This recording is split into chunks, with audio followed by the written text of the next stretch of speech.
سلام به همه دوستداران کلش رویال. بچه امیدوارم که حالتون عالی باشه. به چنل من خیلی خیلی خوش اومدید. من آرمان هستم و ساکن کشور ایران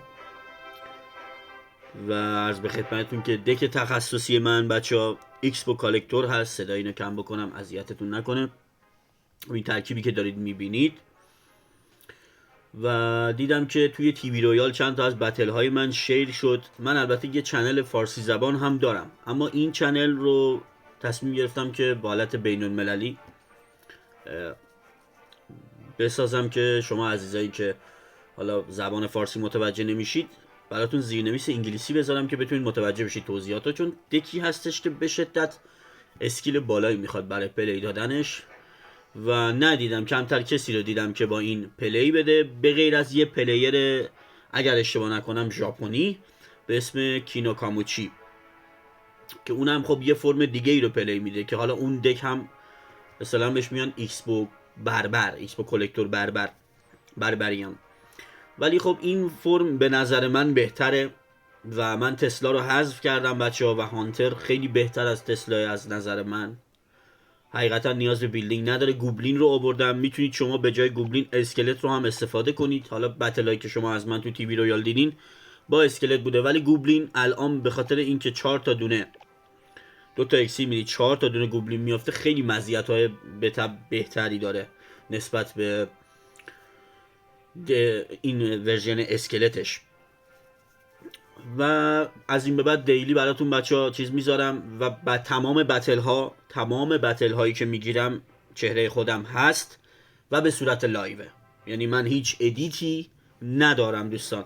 فرم هایی که حالا در آینده میذارم براتون ریاکشن هست به بتل، ریاکشن به بتل پرو پلیر ها، کسایی که فرند لیست من هستن، و ریاکشن به بتل های خودم به صورت ریپلای که براتون امروز همین رو آماده کردم، و به صورت لایو که توی یه قسمتی توی تامنیلم توی بنر می نویسم که لایوه. منظورم از لایو استریم نیست، یه وقت اشتباه متوجه نشید. منظورم اینه که همون لحظه که دارم پلی میدم برای شما دارم استریم میکنم، یعنی دارم فیلمشو میگیرم بدون هیچ گونه ادیت، چه برد چه باخت همش گذاشته میشه.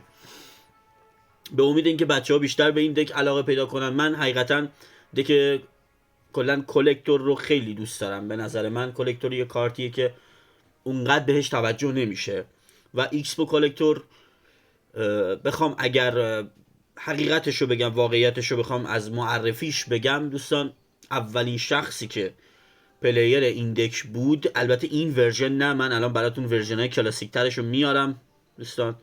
بذارید من یه کپی بزنم. اولین و قدیمی ترین ورژنی که بوده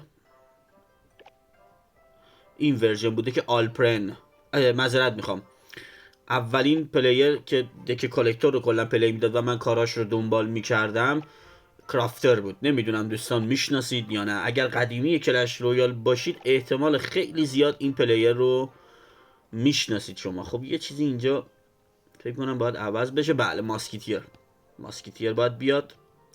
اون موقع هیرو نبود دوستان. این دک این بود و به جای چیزم این، به جای نایت آیس گالم بود. اون زمان یادم میاد که کلش ویت اش که هنوزم خب چنل یوتیوب داره، من اون موقع کاراشو نگاه میکردم. فکر کنم مال 5 سال پیش بود اینایی که دارم میگم، 4-5 سال پیش. و ایشون کرافتر رو برده بود بهش ریاکشن میرفت به بتلش، به بازیش، پلی دادنش، و من اونجا علاقه پیدا کردم به این دک. من اون موقع یادم میاد قبل از کلکتور آیسپو پلی میدادم، دک آیسپو پلی میدادم، ولی خب من با این آشنا شدم. بعدها شخصی به اسم آلپرن اومد این دک رو مدرن ترش کرد، اومد نایت رو جایگزین آیس گالم کرد و نتیجه خب خیلی بهتر شد. و من یادمه اون قدیم مثلا با این دک تا 7000 کاپ 7K با این میزدم. دک خوبی بود ولی از یه جایی به بعد دیگه کم کم جواب نداد. کلکتور اونجوری که باید مثلا قوی نبود، یه جورایی نرف بود. الان دیگه چون کلکتور وقتی منهدم میشه یه اکسیر هم به شما میده، خیلی فرصت خوبی شد تا من بیام یه تغییراتی به این دک بدم. من تغییری که دادم اومدم این کارو کردم، اومدم جاینت اسنوبال رو حذف کردم دوستان و با این ترکیب پلی دادم. اگر کسی کوین نداره، کوینتون مکس نیست، شما میتونید با این ترکیب هم پلی بدید، ترکیب خوبیه.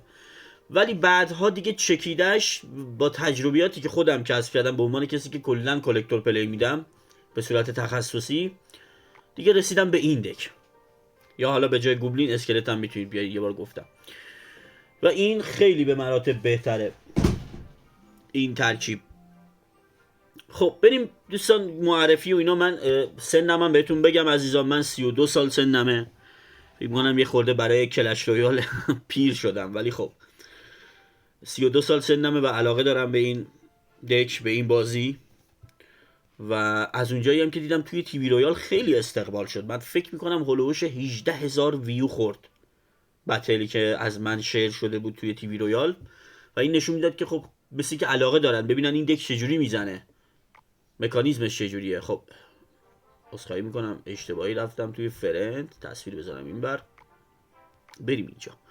با چند تا از بچه‌ها پلی دادم. این بذارید اول این لاوا رو براتون بذارم. ببینید بچه‌ها، مثلا این ترکیب من ضد ترکیب لاوا کلاسیکه. ببینید قدرت سایکل رو میخوام ببینید. من هیچ اسپلی ندارم بچه‌ها. این دوستی که گذاشتم بتلش رو یکی از دوستای من هست و یه پرو پلیره. اینجا همدیگه رو شناختیم.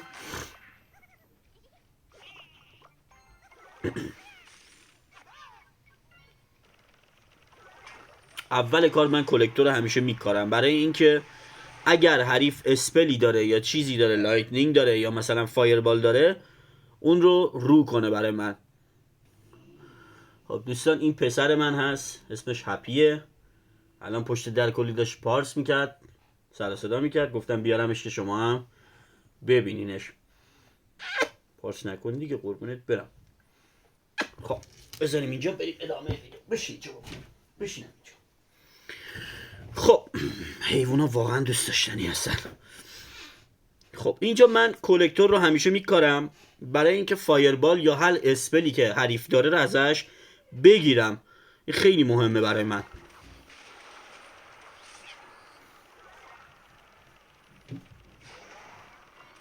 خب ببینید بچه، من میتونستم کوین رو بندازم اما کوین ریسکه. وقتی میشه با هانتر جمع کرد، به نظر من هانتر بهتره. اینجا نایت رو انداختم، نایت رو هم انداختم جلوی هانتر برای اینکه پشتیبانی کنم، پشتیبانی بشه که یه حمله به طریق همین بزنم. الان بهتون میگم چرا، نگاه کنید.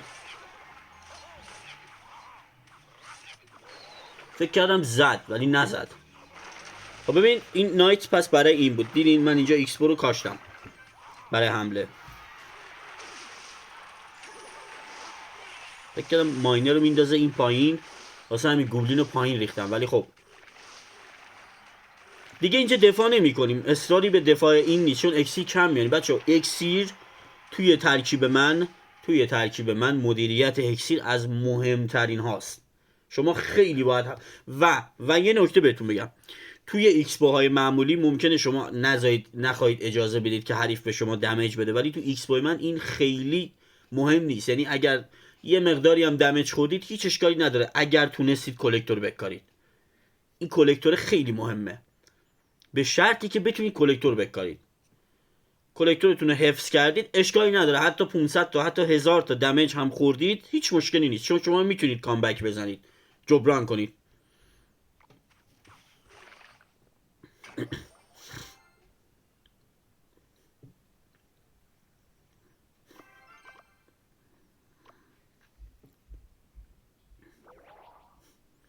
یه نکته مهم دیگه بهتون بگم. زمانی که هم هانتر تو دستتونه هم کوین، شما هانتر رو بندازید به موازات جایی که لاوا داره میاد. این مسئله خیلی مهمه دوستان، بچه ها این خیلی مهمه. چرا اول هانتر رو باید بندازیم؟ ببین اگه شما اول بیاید کوین رو بندازید، کوین خب طبیعتا میگیره رو لاوا و اون بالون رو ول میکنه. بالون رو ول کرد، شما بیای بخوای برای بالون هانتر بذاری، اون میتونه فایر زب بکنه وقتی فایر زب کرد هانتر میمیره. تا کوین بیاد لاوا رو بزنه بالون میچسبه به تاور و دمیج میده. ولی اگر اول هانتر رو بندازید، هانتر خب میزنه میپوکونه، میزنه منهدم میکنه لاوا رو. پس شما اینجا وقتی هانتر میذارید، بعد اگر اون بالون بندازه، بالون از پشت لاوا بیاد کنار، شما میتونید کوین رو بندازید و بزنید بالون رو. ببینید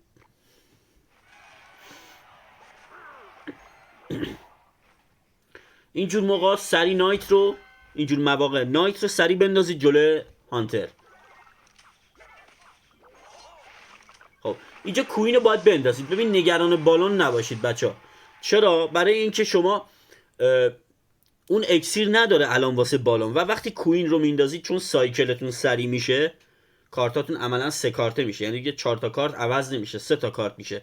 شما اگر چنانچه از اون ورم بخواد حمله بکنه، اگر دقت کنید کارت بعدی من هانتره. تو لیست من نگاه کنید اون پایین، کارت بعدی من هانتره و من میتونم دوباره سایکل کنم هانتر بیاد تو دستم که بالونش رو بزنم.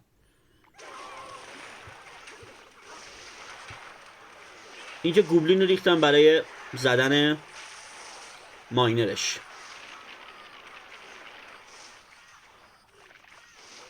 اکسیر رو دقت کنید دوستان، اکسیر نداره، نگاه کنید.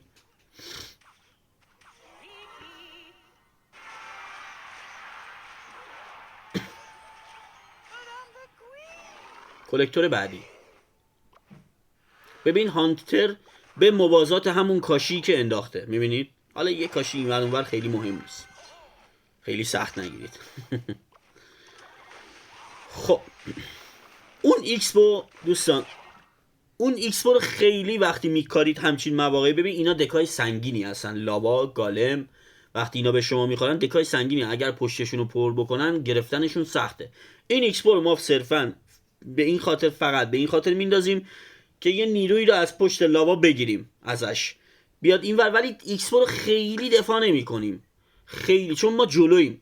ما الان تاور اون 148 تا بیشتر دمیج ازش نمونده و اون نتونست هنوز تاور ما رو کاری بکنه، پس دفاعی بازی میکنیم، بهتره که دفاعی بازی کنیم.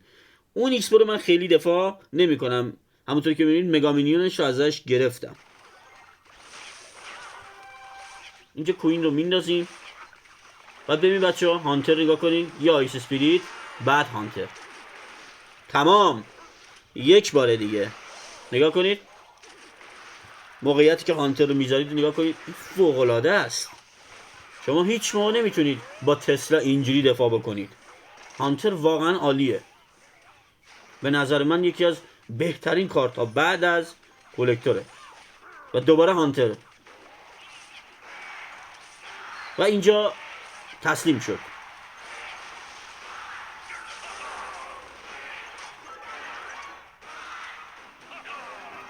بازی خیلی خوبی بود.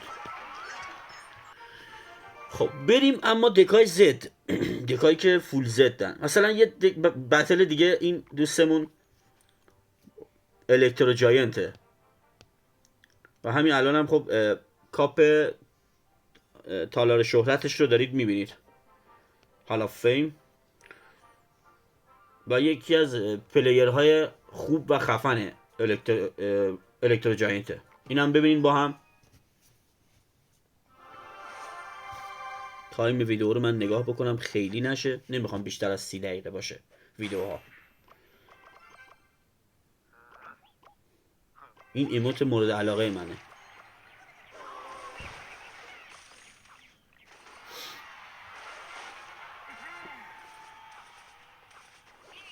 اینجا من کارت خوب نداشتم، من مجبور شدم هانتر رو بندازم و از اونجایی که میدونستم اکسیر نداره، از خود کلکتور برای دفاع استفاده کردم. این کارو بکنید، هیچ اشکالی نداره.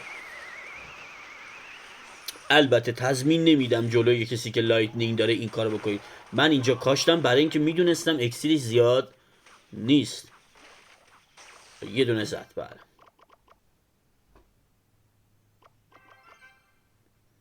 اونایی که اون یه مدل الکترو جاینت داریم که اسپل نداره، جلوی اونا با کلکتور راحت میتونید دفاع بکنید، خیلی اصلا راحت، حتی بدون کلکتور هم میشه. اینجا نگاه کنید بچه، نایت رو سریع انداختم چون میدونستم اکسیر نداره و کارت سنگینش از دست داده و میدونستم اون لحظه الکترو جاینت تو دستش نیست. اینا خیلی مهمه، باید حساب شده کار کنید.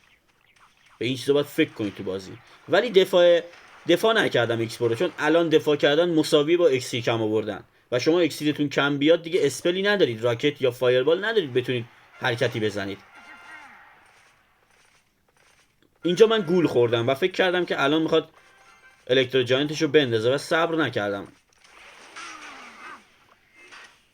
ببین نیازی به لاگ نیست. اینور نگاه کنید بچه ها، یا آیس اسپریت، گوبلین. اینجا گوبلین واقعا میگیره. ببین تمام. حالا اگر اسکلت بود نمیتونستیم به این راحتی دفاع بکنیم. این یکی از مزیت‌های گوبلینه که الان توی بتل دیدید. خب این پیش بینی اومد زد، فکر کرد که من اینجا ایکس رو میکارم.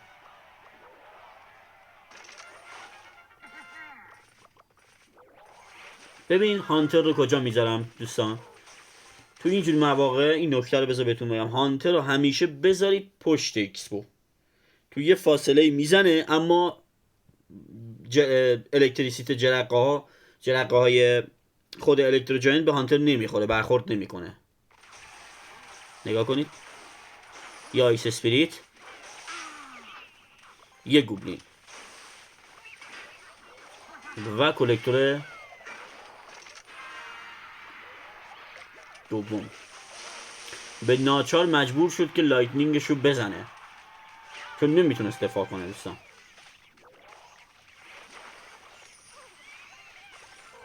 اینجا لاگو باید بزنید وگرنه اون فونیکس دوباره بیدار میشه. اینجا چیز خاصی نمیخواد و از سمت چپ میریم برای حمله.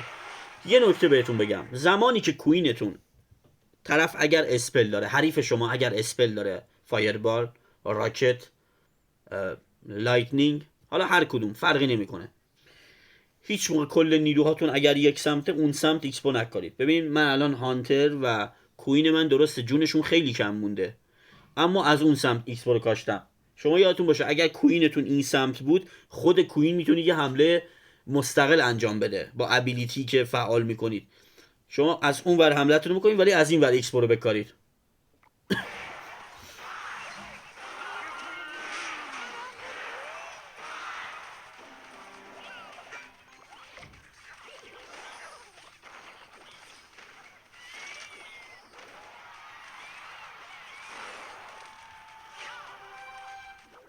اینجا نباید میکاشتم، من یه اشتباهی کردم. فکر کردم که میخواد کنون بکاره یا یه کارت دیگه بکاره، فکر نمیکردم لایتنینگ بزنه و اینجا الکی یه دونه کوین من از دستم رفت. برای سایکل کردن میتونید از خود هانتر هم استفاده کنید، هیچ اشکالی نداره بچه ها، هیچ. این که آیس اسپید پرید روی بمبرش خیلی به نفع من شد.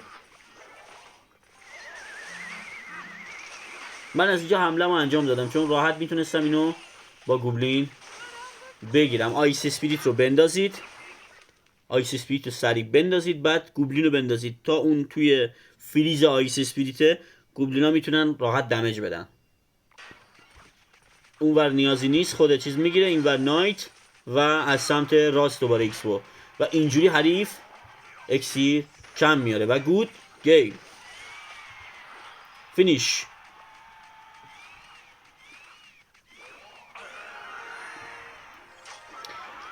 عجله نباید داشته باشید، این نکته یادتون باشه خیلی مهمه. شما نباید عجله بکنید.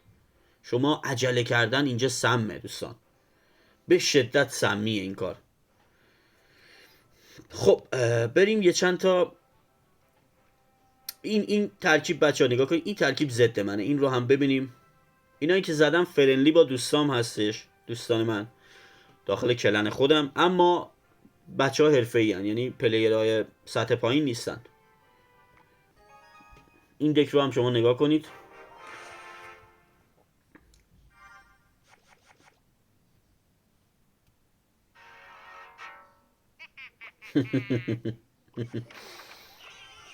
خب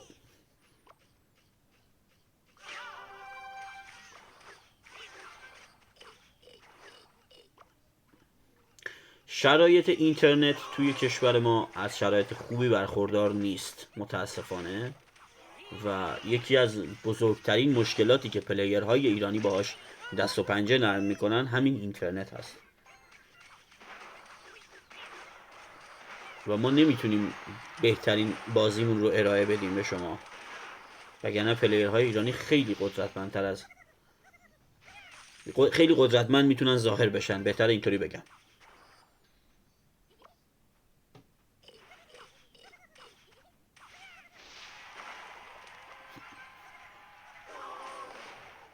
دک ایشون، دک این آقا ضد منه.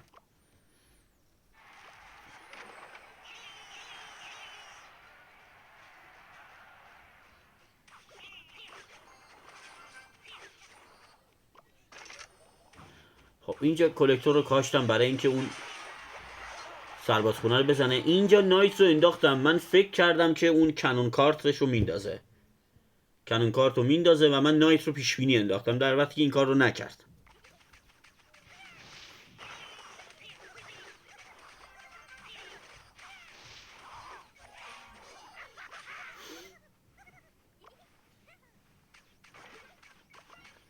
سریع از هانتر استفاده کنید، سریع.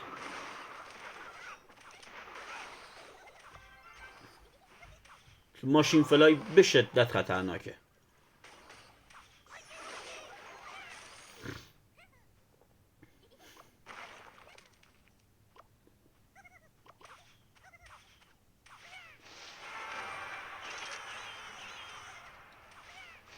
فعلا مجبور هستیم که ایکسپو تو دفاع باشه.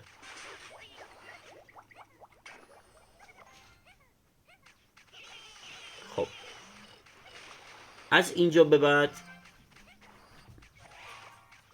یک لحظه دوستان ببخشید، یه لحظه. خب بریم ادامه کار. از اینجا به بعد حمله های من شروع میشه، خوب دقت کنید بازی رو.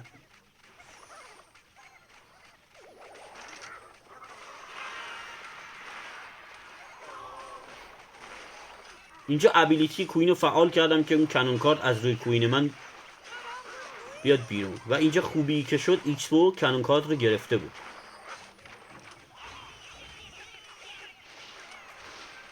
یه اشتباهی که کردم گوبلین رو اون شکلی ریختم جلو باید و از این سمت. دوستان نگاه کنید اکسیرشو و تمام.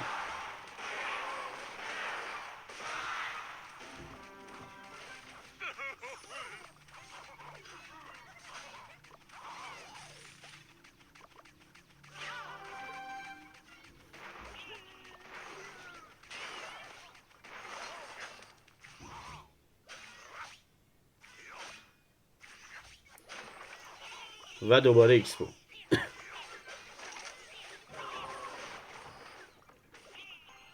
گوبلین برای کنون کارت.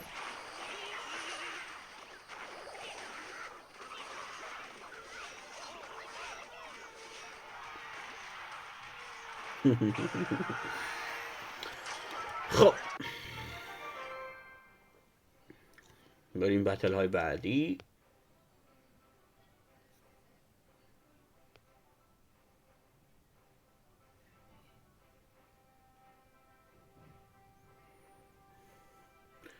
خب این که بازی رو ول کرد حساب نیست بچه. دک من تقریبا میتونم بگم این گالم رو میتونه بزنه، البته باید خیلی دفاعتون عالی باشه، چرا که الکترو دراگون خیلی اذیت میکنه.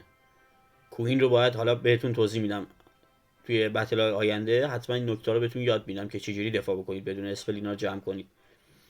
که هرچند بهتونم بگم این دفاع کردن جلو این دکا 50-50 همیشگی نیست، یعنی نمیتونم من بگم من ضد اینم، اونم بعضی وقتا ضد من میشه، ولی در کل میشه زد. اما اسپلش یارد رو دوستان من ضدشم. بریم با هم یه بازی اسپلش یارد ببینیم.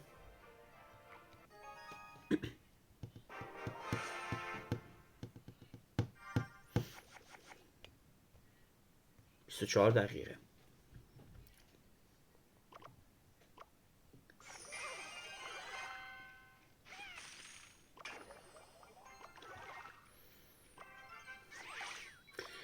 خب این که مشخص بود میخواد حمله بکنه و چیز عجیبی نبود. من گوبلین رو ریختم ولی باید لاگ رو میزدم، اشتباه کردم، خیلی صبر کردم که مهم نیست بچه ها. اگر کلکتورتون زنده بمونه اصلا اهمیتی نداره. این حتی اگر پویزن رو هم میزد باز هم من میتونستم کلکتور رو بکارم و این اصلا مشکل ساز نمیشد. ببین من اینجا بازم دمیج میکنم ولی باز اهمیتی نداره. هانتر رو همیشه بذارید زیر شکم بیبی دراک. ببینید تمام به همین قدرت نابود میکنه. البته خب این به نظر میومد که پلیر اسپلش یارد نیست، وگرنه خب اسپلش یارد خیلی بهتر از این پلی میده. چون ببین اصلا موقعیت های حمله کردنش اصلا خوب نیست. به عنوان یه پلیر اسپلش یارد من با حرفه‌ای هم بازی کردم، حتی یه سری حرفه‌ای هم من رو بردن با اسپلش یارد، با اینکه من ضدشون بودم، ولی این خوب پلی نمیداد متاسفانه.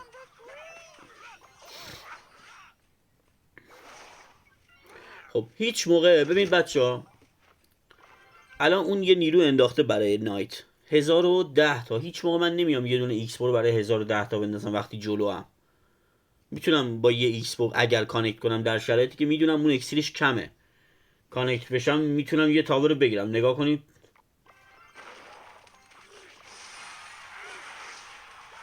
یه هانتر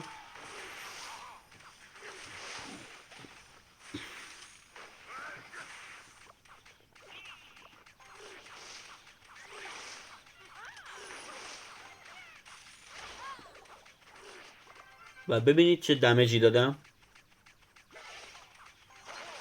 292 تا موند.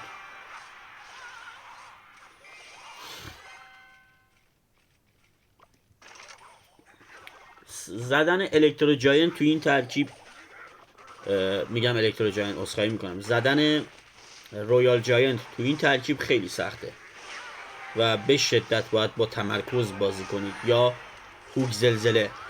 خب این بازی دیگه دیدن نداره دوستان، چیز خاصی نه. بذارید برای که وقتمون هدر نره برم رو بتل بهتر. تو کاری نمیتونست بکنه عملا. آها یه دونه ایکس با هم هست دوستان، ایکس با رو نگاه کنید. جلوی ایکس با خیلی نکته هست که باید بهتون بگم. ایکس با آرچر، ایکس با زد ماست. ترکیب ایکس با آرچر زده. شما هیچ موقع نمیتونید با اسپم کردن ایکس با آرچر رو ببرید. باید خیلی با حوصله پلی برید و موقعیت شناسی کلکتورتون، کلکتور کاشتنتون خیلی خوب بشه. خوب دقت کنید دوستان. خب من اینجا فهمیدم عکس پروفایلش هم ایکس بود. من فهمیدم که یه جورای ایکس با این دوتا آرچری هم که انداخت خاطر جمع شدم. خب ببین اولین کاری که ما معمولا میکنیم، شما باید بکنید اگر ایکس کلکتور پلی میدی، باید ایکس رو اول بذارید برای دفاع. که چی بشه؟ که این بشه که حریف چون نمیدونه که شما کلکتور هستید میاد معمولا فایربال میزنه. اسپلش ازش بگیریم بچه ها، دقت کنید که اینجا خب سوتی داد، یعنی اشتباه کرد و ایکس رو کانکت شد. هیچ. ببینید اینجا من ول میکنم، دفاع نمیکنم. چرا؟ کاشتن کلکتور برای من خیلی مهمتره. خوب دقت کنید.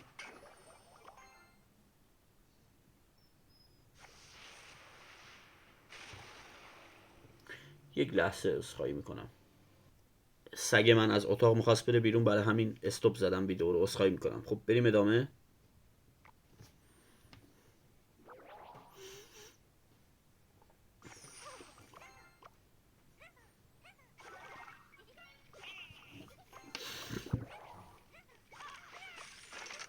خب چون فایربالش رو زده من اینجا میتونم حمله کنم. اینجا باید هانتر رو مینداختم، کوین رو انداختم، ولی ابیلیتی فعال نکردم. معمولا اوایل کار عجله نمی کنم برای دفاع.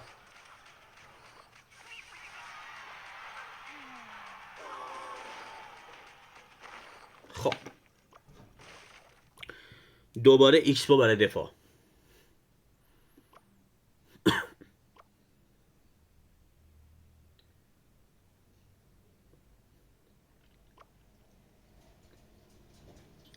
یه نکته مهم بهتون بگم بچه ها، اگر خواستید ایکس با آرچری که فایربال داره رو دفاع بکنید، نایت رو اگه فرزن مثال میگم ایکس رو سمت راست گذاشت، نایت رو سمت چپ بندازید، بعد کوین رو بچسبونید به لبه خط، کوین رو بچسبونید و درجا ابیلیتیش رو فعال بکنید. چرا که اگر کوین رو از دور بکارید بخواد برسه به لب پل، با یه فایربال لاگ دور میشه از ایکسپو و هدفش جدا میشه. ممکن هدفش بیافته رو نایت یا والکری یا هر چیزی که حریفتون برای دفاع از ایکسپو انداخته.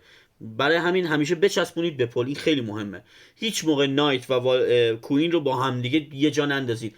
ولی اگر حریفتون آیسپو بود یا مثلا همین ایکسپو آرچر با راکت بود، میتونید این کار رو انجام بدید، هیچ اشکالی نداره. اینجا دوباره من رفتم برای دفاع.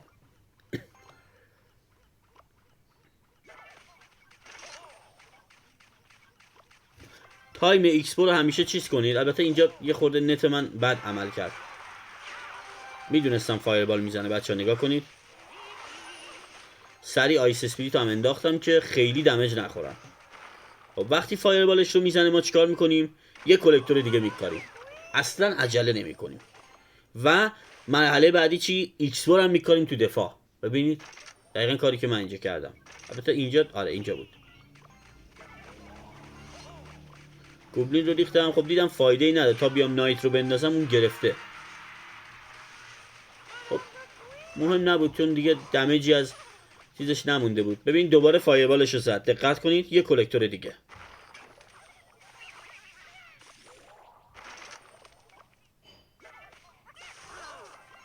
اینجا با هانتر گوبلین رو میریزیم. وقتی لاگ رو میزنه گوبلین قدرت بالایی داره دوستان.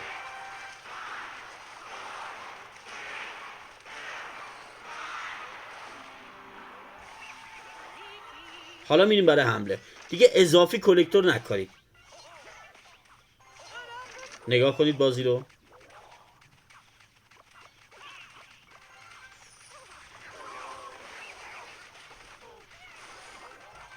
از هانتر برای دفاع استفاده کنید. برای چیز دوباره ایکس با از این سم اکسیرش رو ببینید بچه ها. تمام.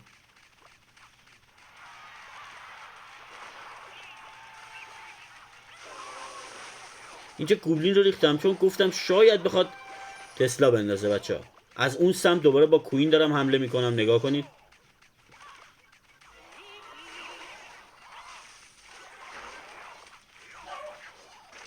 و ایکسپو برای دفاع، چرا که اونا با لاگ از بین میرن.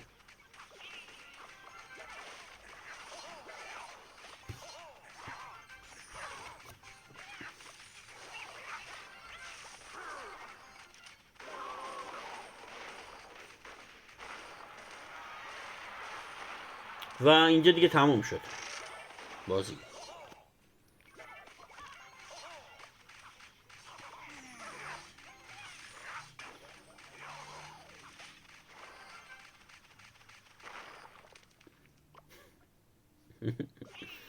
اینجا سمی پلی دادم.